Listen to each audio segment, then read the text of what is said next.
এরপরে প্রশ্ন হলো, জানাজা নামাজে সিজদা দেওয়া হয় না কেন? গুরুত্বপূর্ণ প্রশ্ন। জানাজা নামাজ, এটাতে রুকু আছে, সিজদা আছে, তাহলে কেমন নামাজ এটা? রুকুও নাই, সিজদাও নেই, বৈঠকও নাই, শুধু দাঁড়ানো আছে। তো এই প্রশ্নের উত্তর হলো, মূলত জানাজা নামাজ এটা কোনো আসল পূর্ণাঙ্গ কোনো নামাজ না। এটা মূলত একটা দোয়ার আয়োজন। এটা কিসের আয়োজন? দোয়ার আয়োজন। সেজন্য সেখানে রুকু সিজদা নেই, বৈঠক নাই, এটা গতানুগতিক নামাজ না। এখানে যে সলাত বলা হয়, নামাজ বলা হয়, নামাজ শব্দের, সলাত শব্দের অর্থ মূলত দোয়া। সলাতুল জানাজা মানে মৃত ব্যক্তির জন্য কি, এটা মূলত তার জন্য দোয়ার আয়োজন, সেজন্য দাঁড়িয়ে তার জন্য দোয়া করা হয়।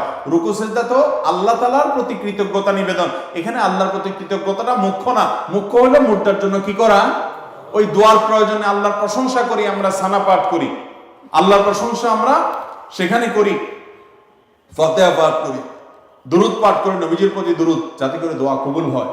এটা পুরোটা দোয়া। জানাজা নামাজটা মূলত কি, এটা কোনো গতানুগতিক নামাজ না, যার কারণে সেখানে রুকু সিজদা নাই।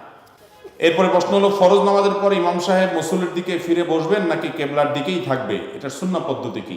দেখুন, বুখারীর একটা বর্ণনা সমর ইবনে জুনদুব রাদিয়াল্লাহু আনহু থেকে বর্ণিত হয়েছে। তিনি বলেছেন যে নবী করিম সাল্লাল্লাহু আলাইহি ওয়াসাল্লাম যে কোনো নামাজ যখন পড়তেন, ইদা সাল্লা সালাতান, নবী সাল্লাল্লাহু আলাইহি ওয়াসাল্লাম যখনই কোনো নামাজ পড়তেন, আকবালা আলাইনা বিওয়াজহিহি, তখন আমাদের দিকে তিনি ফিরে বসতেন প্রত্যেক নামাজের পর।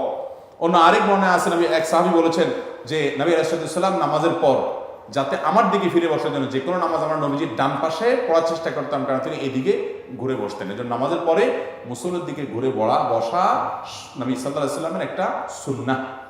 এটা আমরা অনেকেই করি না, বা এই সুন্নাহর উপরে আমল অনেক ক্ষেত্রেই নাই।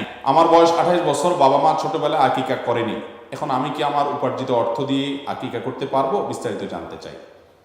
এরকম আছে অনেক ফ্যামিলিতে, বাবা মার তখন সামর্থ্য ছিল না, বা তারা বুঝেন নাই, আকিকা করেন নাই। আল্লাহ তাআলা ছেলেকে এখন সামর্থ্য দিয়েছেন, মেয়েকে এখন সামর্থ্য দিয়েছেন, সন্তান বড় হয়েছে, এখন তারা নিজের আকিকা নিজে করতে চাচ্ছেন। পারবেন কিনা? উত্তর হলো পারবেন। নবী করিম সাল্লাল্লাহু আলাইহি ওয়াসাল্লাম নিজে বয়স হওয়ার পর তিনি তার নিজের আকিকা নিজে সম্পাদন করেছেন, বিভিন্ন হাদিস থেকে প্রমাণিত। যার কারণে যদি আকিকা মূলত বাবার উপরে বর্তায়, বাবা যদি না করে থাকেন, এখন বাবার সামর্থ্য নাই, ছেলেকে আল্লাহ বড় হওয়ার পর সামর্থ্য দিয়েছেন, জানতে পেরেছেন যে বাবা তার আকিকা করতে পারেন নাই, তো তিনি নিজে নিজের আকিকার ব্যবস্থা করলে সেটা জায়েজ হবে, এবং হাদিস থেকে সেটি প্রমাণিত। এরপরে প্রশ্ন হলো, স্ত্রী সহবাস করার পর ফরজ গোসল না করে মুরগি জবাই করা যাবে কিনা? যাবে, কোনো অসুবিধা নেই। ফরজ গোসল করা ছাড়া হাঁস, মুরগি, গরু, ছাগল এগুলো জবাই করতে কোনো অসুবিধা। ফরজ গোসল দ্রুততার সাথে করে ফেলাই ভালো। কোনো কারণে যদি মনে হয় যে এখন গোসল করব না, নামাজের আরো বাকি আছে, 1 ঘন্টা 2 ঘন্টা আরো পরে করব, তাহলে আপনি এ ফাঁকে অন্যান্য কাজ করতে পারবেন, করলে গুনাহ হবে না। তবে উত্তম হলো ওযু করে নিয়ে তারপর অন্যান্য কাজ করা।